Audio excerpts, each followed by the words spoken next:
Work out అయ్యింది. ఇంకోటి second హాఫ్లో అసలు జగన్ గారిని అరెస్ట్ చేసినప్పుడు కూడా అరే ఎందుకు అరెస్ట్ చేసిండు, అసలు ఇలాంటి ఎందుకు పెట్టిండు, అలా పెట్టిండు, అవంతా నాకు అలానే అనిపించింది అన్న. లాస్ట్ ఫైనల్గా సీఎం అయినప్పుడు నాకు హ్యాపీ అనిపించింది అన్న. మొత్తం చెప్తున్నా కదా, ఈ పార్టీ ఆ పార్టీ అని పార్టీలతో మాత్రం చూడకండి. సినిమాలో చూడండి, వచ్చి థియేటర్లో చూడండి. మీ అందరికీ యాత్ర పక్క అందరికీ నచ్చుతుంది అన్న.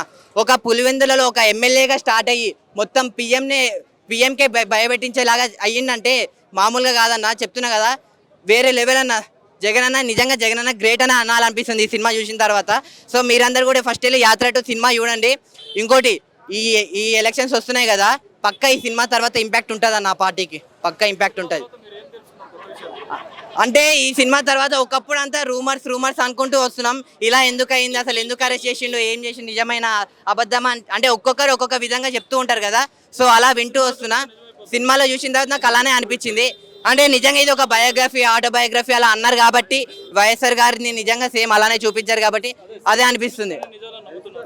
సినిమాలో చూపించినవన్నీ నిజాలా అబద్ధాలా నాకు తెలియదు కానీ చూపించాడు. సో ఇది ఇలా జరిగింది, సో ఇదే నిజం అని అయితే అందరూ అనుకుంటారు. సినిమాలో చూసినవే అనుకుంటారు అంతే. పక్కా ఉందన్న. నిజంగా సినిమా చూసి మీరు పక్కా ఇలా జరిగిందా అలా జరిగిందా అని చెప్పి పక్కా ఎలక్షన్స్ ఉంటాయి కదా, ఏపీ ఎలక్షన్స్ వస్తున్నాయి కదా, పక్కా చేంజ్ అయ్యేది అయితే ఉందన్న. అంటే ఇప్పుడు కూడా నిజంగా షర్మిల గారు ఇంకా జగన్ గారి వాళ్ళిద్దరు రిలేషన్షిప్ కూడా సరిగ్గా ఉండట్లే కదా నిజంగా. సో అందుకని డైరెక్టర్ గారు ముందే తెలుసుకొని సినిమా అలా చేసిండేమో. అన్ని తెలిసిపోతాయేమో డైరెక్టర్ గారికి. అంటే ఏం చెప్పలేమన్నా. అంటే ఇందులో షర్మిల గారు లేరు, రోజా గారు లేరు, పవన్ కళ్యాణ్ గారు లేరు, వీళ్ళు ఎవ్వరు లేరు. అంటే అది వాళ్ళ పర్సనల్ అన్న. కానీ నాకు జీవ గారి యాక్టింగ్ నచ్చిందన్న. అంటే జీవ గారు చేసిన యాక్టింగ్ కానీ, ఆ రోల్ కానీ నిజంగా జగన్ అన్నని చూసినట్లు అనిపించింది. ఆ మ్యానరిజం కానీ వేరే లెవెల్ ఉంది సినిమా. అయితే మీరు చూడండి అన్న, యాత్ర అనేది థియేటర్లో చూడండి.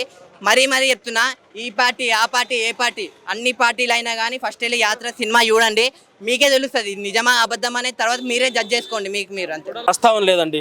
అప్పుడెప్పుడో కాంగ్రెస్ పార్టీ మీద ఎలా దాన్ని ఏమంటారు, రివోల్ట్, తిరుగుబాటు చేసి ఎలా పార్టీ పెట్టారు, ఎలా గెలిచారు అనే దాని గురించి అంది యాత్ర 2 సినిమా. పవన్ కళ్యాణ్ గారి గురించి అసలు ఎలాంటి ప్రస్తావన లేదు ఈ సినిమాని. దాన్ని ఏమంటారు, వైఎస్ఆర్సీపీ కార్యకర్తలు, దాన్ని ఏమంటారు, టికెట్లు వచ్చిన క్యాండిడేట్లు వాళ్ళందరూ వచ్చేసి ప్రతి ఊరు నుంచి జనాలను తీసుకొచ్చేసి ఈ సినిమా చూపిస్తే గ్యారంటీ పెట్టిన డబ్బులు వస్తాయండి. అది. Thank you. Nandigam Suresh character అంటే దాన్ని ఏమంటారు ఉంటుంది, అది దాన్ని ఏమంటారు, మైనర్ కొరాలి క్యారెక్టర్ ఉందండి. అంటే చిన్న క్యారెక్టర్ అనమాట. రోజా వీళ్ళందరినీ ఏం లేదండి, ఎవరి లేవు. దాన్ని ఏమంటారు, అసలు మొత్తం కాంగ్రెస్ మీద ఎలా తిరుగుబాటు చేశారు, అసలు పార్టీ ఎంపీ ఎలా అయ్యారు, అంటే కడప ఎంపీ ఎలా అయ్యారు, పులివెందుల నుంచి మొత్తం అసలు సీఎం ఎలా అయ్యారు అనేంతవరకు, రాజశేఖర రెడ్డి గారు ఎలా చనిపోయారు అదే ప్రస్తావన. కానీ పవన్ కళ్యాణ్ గారి గురించి కానీ దాన్ని ఏమంటారు, షర్మిల గారి గురించి కానీ దాన్ని ఏమంటారు, వీళ్ళ ప్రస్తావన లేదు. లోకేష్ గారి ప్రస్తావన లేదండి. ఈ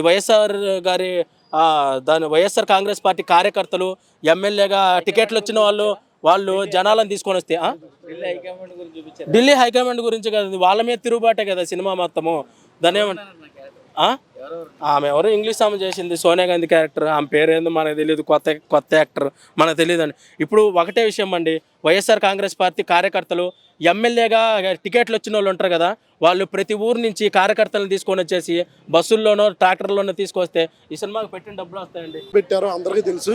కానీ అది ఎంత ఒదిగినా సరే, ఎంత ఓరిపితో జగన్ గారు నుంచుని పాదయాత్ర చేయని, లేదంటే ఇంకోటి చేయని, ఆ లైఫ్లో మనం ఎలా అయినా సరే గెలవచ్చు, ఒకటి అనుకుంటే సాధించడం చెప్పి నిజంగా జగన్మోహన్ రెడ్డి గారు బాగా చూపించారు. దానివల్లే జగన్మోహన్ రెడ్డి గారు ఇప్పుడు సీఎంగా ఉన్నారు, ఎప్పటికీ ఉంటారు.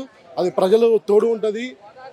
ఎందుకంటే ఒక ధనవంతుడు ఎలా అయినా సరే ఎదుగుతాడు, కానీ ప్రతి పేదవాడు ఎదగాలని చెప్పి జగన్మోహన్ రెడ్డి గారు కోరుకుంటున్నారు. ఎందుకంటే అందుకనే సరే ఢిల్లీలో వాళ్ళు కూడా వణికిచ్చిన వ్యక్తి కాబట్టి ఆయన ఎవరికి భయపడడు. ఎంతమంది కలిసి వచ్చినా సరే ఎప్పటికీ నెక్స్ట్ ఇయర్ సరే సీఎం అయ్యేది ఆయనే.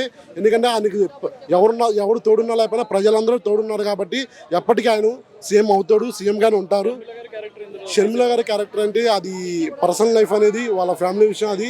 కానీ షర్మిల గారు చాలా కష్టపడ్డారు జగన్మోహన్ పాదయాత్రలో కానీ, లేదంటే జగన్మోహన్ గారి జైలు లైఫ్లో ఉన్నప్పుడు కానీ సరే షర్మిల గారు ఒక విజయమ్మ లాగానే బోనుగా సపోర్ట్ చేశారు, తిరిగారు. మరి అది ఏమైందో తెలియదు. డైరెక్టర్ గారికి మరి అది వద్దు అనుకున్నారో, పర్సనల్ లైఫ్ క్యారెక్టర్ వద్దు అనుకున్నారో,